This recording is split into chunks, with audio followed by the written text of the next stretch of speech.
Hello, I'm Alison Mitchell outside the Assam Cricket Association Stadium in Guwahati for a very special episode of Stumped as the Women's World Cup is getting underway here in India and Sri Lanka. And it's a very colourful scene here with fans now starting to stream in through the gates. There are two men on stilts right alongside me here, and then a cardboard cutout of India's star Jemima Rodrigues in full flow with the bat, with a little hole where her face would be, and there's a group of fans right now, one lad pushing his face up against that gap, pretending to be Rodrigues. There's also posters everywhere of an iconic son of Assam, the musician Zubeen Garg, and we'll be telling you more about him in the show. India's women have never won a World Cup, but with these fans behind them, well, they have a great chance on home soil to create a seismic shift in the cultural narrative of women's cricket in this all-powerful cricketing nation. India! Yeah!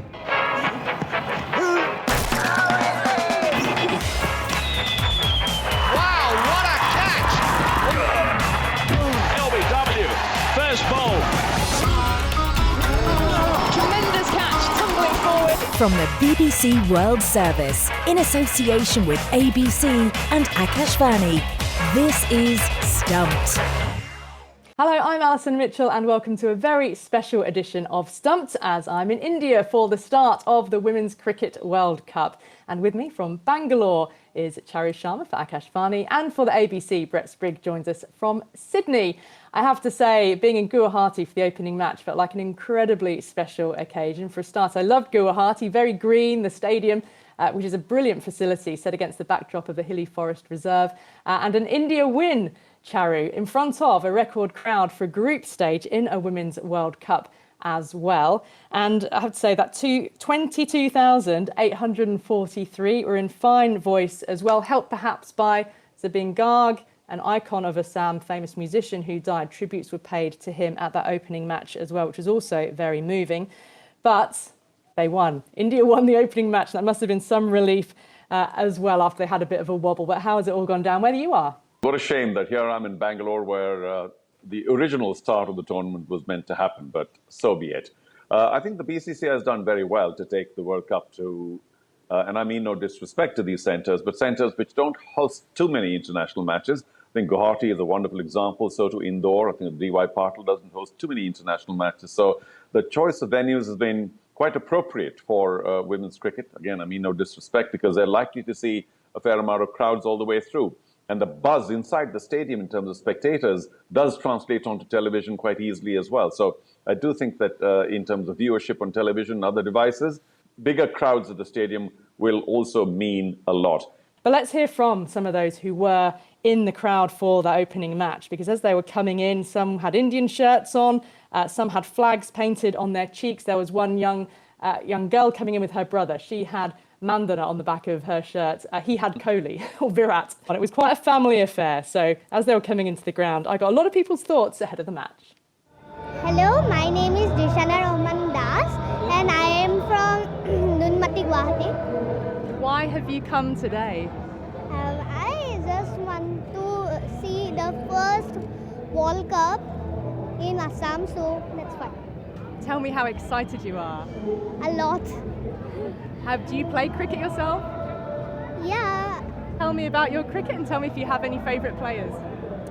I am training from 2022 and if I need to tell men, it's gonna be Virat Kohli and it's woman Harmanpreet Kaur. Proudful moment for the people of Assam, and it helped the economic growth of Assam and growth in women's cricket in Assam and many other things. Tell me about your excitement to watch the tournament. It will be first time I will be watching it live, so I'm really excited and hope they win. And how long ago did you buy your tickets? I bought it last week. As soon as I knew it is coming here, so I bought it. Go India! Okay, fine, bye! Do you think they could win the World Cup? Yes, so absolutely. Tell me, have you been to cricket much before? Yes, long before. Yes. Can you tell me how well do you think India will do at this World Cup? I'm pretty sure India is going to win it. We are really very excited today because this type of match we don't watch nearby like in Guwahati. Today we are going to see the players live For it's a World Cup and opening match, so we are very excited. No, a real range of voices there. I particularly love the really young girl who I spoke to at the start. Lots of optimism. Brett, what did you make to the curtain raiser match? Off to a good start with that record crowd there, 22,000, which is fantastic. And I thought that you captured the atmosphere there just so beautifully. But I like that two things happened. One is that Smriti Mandana missed out on the runs, and India could prove that they do have a range of players that can step up. And one of those is Deepti Sharma with bat and ball. I mean, I think she'll be such a key part of any success they may have during this World Cup and when they come to Australia later in the summer as well for all formats. The fact she played a steadying hand at such a crucial time when they had lost 4 for 4 at one stage. It only sort of played into the excitement of the occasion, I suppose. But then she also took 3 wickets to go with her half century, and she was player of the match. So disappointing there was rain, I suppose. Can't help that. But a good start for the host nation or co-host nation and for the event overall. Yeah, Charu, that batting innings, well, it felt a bit nervy at the start, and that almost played out, with that calamitous over when India lost 3 wickets in 1 over and 4 wickets for 4 runs in the space of just 11 balls. But yeah, Amanjeet and Deepti Sharma giving India a defendable total. But do you think some nerves for Sri Lanka as well? Because they let Amanjeet off the hook, 4 times? Yeah, well, they'll be ruining that, won't they? Because I had India on the match and allowed them to recover with that wonderful stand between Deepti and Amanjot, who, by the way, is the new big star for India, coming a little late but doing extremely well. And then, of course, once they got past the 250 mark, it would have taken something very special from Sri Lanka. It would have taken perhaps the Chambariyata Pattu century. Once they got her for under 50, I think it was only a matter of time before they continued breaking through. I think the squad sort of come together really well. And I have to quickly add that I do think that this win has drawn more attention on the Indian team as well as the World Cup because of being a bit of a roller coaster. The fact that the Indian team was in danger a couple of times just drew more attention to the whole World Cup and certainly the Indian team as well, which is, in a sense, good for the rest of the World Cup to follow. Now, India and Pakistan meet for their round-robin match of this Women's World Cup on the 5th of October in Colombo. Pakistan are based in Sri Lanka for the entirety of the World Cup due to the political relations between India and Pakistan. Back in April, the two nations engaged in a 4-day military conflict following a deadly militant attack on tourists in Kashmir. Even before that conflict, the cricket teams would only play each other in multinational tournaments and at neutral venues. The recent Men's Asia Cup became overshadowed by controversies around the two teams not shaking hands and the non-awarding of the trophy to India. So in what atmosphere will the India-Pakistan Women's World Cup match take place? Well, the head of the India Cricket Board and the most powerful man in Indian cricket since taking over from Jay Shah is the BCCI Secretary Devajit Saikia. He's a former Assam cricketer, so his office is based in Guwahati. And I went back to the ground after the opening game to meet with him. He answered questions on a range of topics and began by telling me that he's got high hopes for what India's women might achieve in this ongoing World Cup. If you look at it, India has been playing finals in various ICC trophies in the senior level, and in the under-19 level, we have won 2 ICC trophies this year as well as 2 years ago. So I hope in the senior level, this year's ICC World Cup, India will be able to break the jinx by clinching the trophy, by winning the trophy in India itself. Well, India's next match is on Sunday against Pakistan. Given what's happened at the Asia Cup recently, will there be a handshake between the two sides? I cannot forecast anything, but our relationship with that particular hostile country is same. There is no change in the last 1 week. Rather, it has got worsened as the ACC chairperson refused to give the trophy to us till now. So we are a little bit annoyed with that situation. But anyway, India will play the cricket match against Pakistan, our women's team, in Colombo on 5th, and all the cricket protocols will be followed. I can only assure that whatever is there in the MCC regulations on the game of cricket, that will be done. Whether there will be handshake, there will be hugging, I cannot assure you anything right at this moment. Is there any directive or advice from the BCCI to the team as regards that? Our only situation is like this, that we follow the central government's sports policy, which is not involving only cricket. It is encompassing all other disciplines in the game. So whether it is football, whether it is hockey, whether it is athletics, the central government has a standard protocol for or guidelines for the teams to participate in international tournaments where multinationals are involved. And so far as bilateral, there is a different policy. So we'll follow whatever guideline is there, whatever protocol has been set by the central government, we'll follow that, nothing beyond and nothing less. Does refusing to shake hands contravene the spirit of cricket, in your view? That may be your perception, not our perception.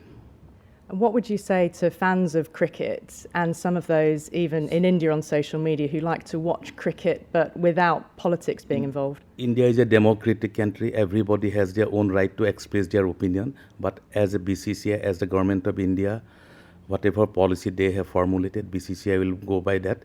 In the policies set by the central government, there is no mention of shaking hand or meeting them after the match or after a match party. These are not part of the policy.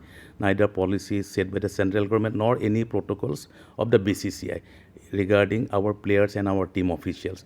So we have to do whatever is within the ground while playing a tournament or playing a match, not beyond that. As regards the Asia Cup, I understand the upset from BCCI point of view about currently not being in possession of the trophy. Does Mr. Naqvi have a right to be upset at the BCCI's refusal to accept the trophy from him as ACC chair president? When a particular country is having a war with another country, do you expect one of the country will receive a trophy from the person who is leading the war against his own country? I don't think that is advisable, that is supportive, or that has any rationale to up to any standard in doing that. So we refuse to accept the trophy from his hand because he is the Interior Minister of Pakistan. Would it therefore have made a difference if the president of the Asian Cricket Council, who's also the chair of the PCB, was not also a government minister? I cannot reply to you on hypothetical situations. As of now, he is the IACC chairperson and also he is the chairman of Asian Cricket Council.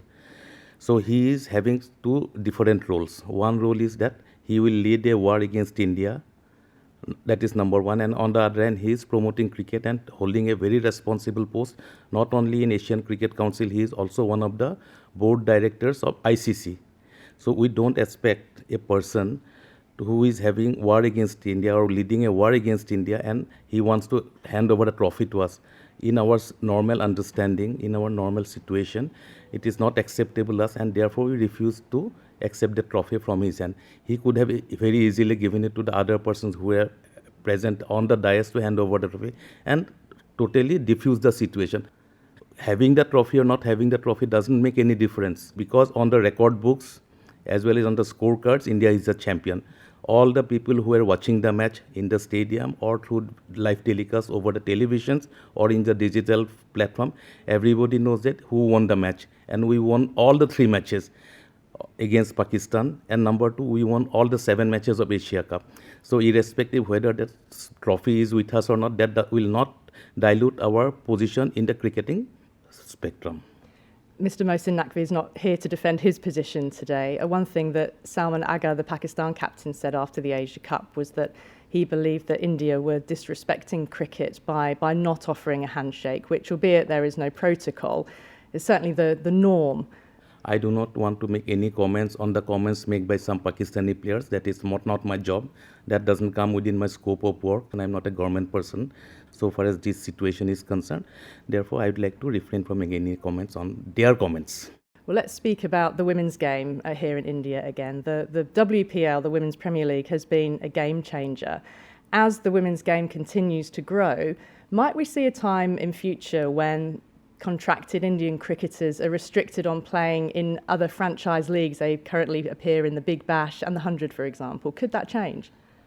You see, WPL is the brainchild of present ICC chair and who was at that point of time the Secretary of BCCI, Mr. Jaisa. That has opened vistas for all the young girls to take the game very seriously. It inspired, it encouraged the young cricketers from the girls to come to the game because they see a lot of opportunities. Number one, there is a lot of exposure for them. There is a lot of exposure to play with better players, lot of exposures to get them proper training, and most importantly, they come into the limelight, showcase their talent, and get selected for the Indian teams also. Earlier, you don't see or you hardly see one or two girls playing. But now all the cricket centers all across the country, there are a lot of girl trainees who are taking the game very seriously, and I hope that idea conceived by Judge Shah, implemented by him during his tenure, has gave lot of fillip for development of women's cricket in India. Well, that's the BCCI Secretary Devajit Saikia. What did you make to some of the things he was saying there? There was plenty. Well, yes, and not, because there were several things that you asked, Alison, where he quite categorically said that he is not in a position to reply. It would have been nice to hear his opinion, but I understand completely how delicate the situation is, Alison, at this point of time. I think the Pahalgam situation is still very much in the national consciousness. And due to that, everything that's happened against Pakistan, the men during the Asia Cup, has attracted a lot of attention. And it would be a shame if the women were to go the same way, but I suspect they may, because the government, obviously, of the day is far, far more powerful than a cricket board or mere players. So I do think this whole policy of playing, because it's a multilateral tournament, multinational tournament, will go on. But even the women, just a short while back, a couple of years ago, wasn't it? There was so much exchange of camaraderie and friendship between the women players. But I think that will be very muted and quite invisible, at least on and around the field. So the Women's World Cup will also go through that same process. I think he has very little choice but to toe 100% the government line, regardless of what cricket throws up in terms of its official protocol or even just the mores, if not laws, that are followed on and around the cricket field. Because I don't think the Indian players can showcase what they feel individually about the relationship with the neighboring country, because the relationship's still very, very tenuous. Well, that's all we've got time for on this week's Stumped Special for Akashvani. I am loving my time in India and I've still got a few more days to go. But don't forget, you can follow us on X. We're at BBCWS Sport and use the hashtag BBC Stumped. And watch us on YouTube as well by going to the BBC World Service YouTube channel. My thanks to Charu Sharma, Brett Sprigg, and to all of you for listening. We'll see you next week. Bye-bye. Stumped is a BBC Sport production for the BBC World Service in association with ABC and Akashvani.